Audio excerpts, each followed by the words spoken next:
ഫുട്ബോളിൽ ടീമിന്റെയും ആരാധകരുടെയും മനം കവർന്ന നിരവധി പരിശീലകരുണ്ടായിട്ടുണ്ട്. പക്ഷേ ലിവർപൂളിൽ നിന്ന് പടിയിറങ്ങിയ യെർഗൻ ക്ലോപ്പിന് കിട്ടിയതുപോലൊരു വിടവാങ്ങൽ ഇതേവരെ മറ്റൊരു പരിശീലകനും അവകാശപ്പെടാനാവില്ല. ലിവർപൂളിന്റെ ഹോം ഗ്രൗണ്ടായ ആൻഫീൽഡിലെ ആ ദിനം ഈ പരിശീലകന് വേണ്ടി അത്രത്തോളം വികാര നിർഭരമായെങ്കിൽ അത്ഭുതപ്പെടേണ്ടതില്ല.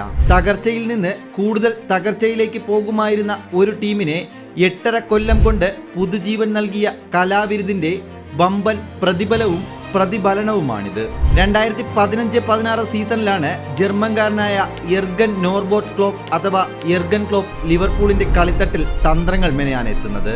അന്ന് ലിവർപൂളിന് പറയാനുണ്ടായിരുന്നത് പതിറ്റാണ്ടുകൾക്ക് മുമ്പ് നേടിയെടുത്ത ചെമ്പട എന്ന പേര് മാത്രമായിരുന്നു. യൂറോപ്യൻ ടൂർണമെന്റുകളിലേക്ക് പോലും യോഗ്യത നേടാനാകാതെ പ്രീമിയർ ലീഗ് പട്ടികയിൽ 6ഉം 7ഉം സ്ഥാനങ്ങളിൽ തട്ടിക്കളിച്ചിരുന്ന ടീം പിന്നീടങ്ങോട്ട് മാറാൻ തുടങ്ങി. ക്ലോപ്പ് ചാർജ് എടുത്ത ആദ്യ സീസണിൽ യൂറോപ്പ ലീഗ് റണ്ണറപ്പുകളായി. അക്കൊല്ലം പ്രീമിയർ ലീഗിലെ ടോപ്പ് 4-ൽ ഫിനിഷ് ചെയ്യാനും അവർക്ക് സാധിച്ചു. പിന്നീടുള്ള ഓരോ വർഷവും ലീഗ് ജേതാക്കളുടെ സാധ്യതയിലേക്ക് ലിവർപൂൾ അടുത്തുകൊണ്ടിരുന്നു. 2018-19 സീസണിലെ ചാമ്പ്യൻസ് ലീഗ് കിരീടം അവർ സ്വന്തമാക്കിയതോടെ ആരാധകർ പ്രീമിയർ ലീഗ് കിരീടം സ്വപ്നം കാണാൻ തുടങ്ങി. 2019-20 കാത്തിരുന്ന പ്രീമിയർ ലീഗ് കിരീടവും അവർ സ്വന്തമാക്കി.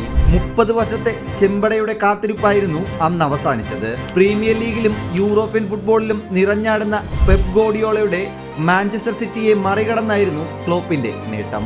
ചെമ്പട ആരാധകരെ സംബന്ധിച്ച് തൊട്ടു മുമ്പത്തെ വർഷം നേടിയ ചാമ്പ്യൻസ് ലീഗ് കിരീടത്തെക്കാളും ക്ലബ്ബ് ലോകകപ്പിനേക്കാളും വലുതായി കണക്കാക്കുന്ന നേട്ടമായിരുന്നു ഇത്.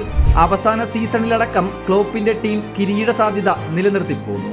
ഇത്തവണ സിറ്റിക്കും ആഴ്സണലിനുമൊപ്പം ഏതു സമയവും തങ്ങൾ കിരീടം പിടിച്ചെടുക്കാം എന്ന അവസ്ഥയിലായിരുന്നു. പക്ഷേ കഴിഞ്ഞ ഒരു മാസത്തിലേറെയായി ടീമിൽ പലരെയും അരട്ടിക്കൊണ്ടിരുന്ന പരിക്ക് ടീമിനെ വല്ലാതെ ബാധിച്ചു. ഈ പ്രതിസന്ധിക്ക് മുൻപേ നേടിയെടുത്ത കരബാവോ കപ്പ് മാത്രമാണ് ഇക്കൊല്ലം ലിവർപൂളിനും ക്ലോപ്പിനും അവകാശപ്പെടാനുള്ളത്. ഇനി കാത്തിരിക്കാൻ ഒന്നുമില്ല. ചാമ്പ്യൻസ് ലീഗിലും FA കപ്പിലും നേരത്തെ അവർ പുറത്തായി കഴിഞ്ഞു. പക്ഷേ ക്ലോപ്പ് ലിവർപൂളിനെ എടുത്തുയർത്തിയ ഈ കാലയളവ് ചെമ്പട ആരാധക മനസ്സിൽ തീർത്തത് ഒരു ഫുട്ബോൾ വസന്തമാണ്.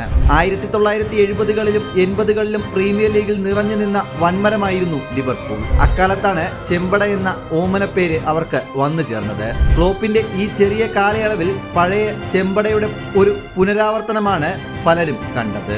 8 സീസണുകളിലായി ഒരു ചാമ്പ്യൻസ് ലീഗും ഒരു പ്രീമിയർ ലീഗും ഉൾപ്പെടെ 7 കിരീടങ്ങളാണ് ക്ലോപ്പിന് കീഴിൽ ലിവർപൂൾ സ്വന്തമാക്കിയത്. പുതിയ പരിശീലകനായുള്ള കാത്തിരിപ്പിനിടയിലും ചെമ്പടയുടെ ആരാധകർ അവരുടെ ക്ലോപ്പിനെ ഓർത്തുകൊണ്ടേയിരിക്കും. അതിന്റെ പ്രതിഫലനമാണ് ആരാധകർ കളിക്കാരെക്കാൾ ഉപരിയായി കളിയാശാന് വേണ്ടി വമ്പൻ വിടവാങ്ങൽ ആൻഫീൽഡിൽ ഒരുക്കിയതിന്റെ പ്രധാന കാരണം.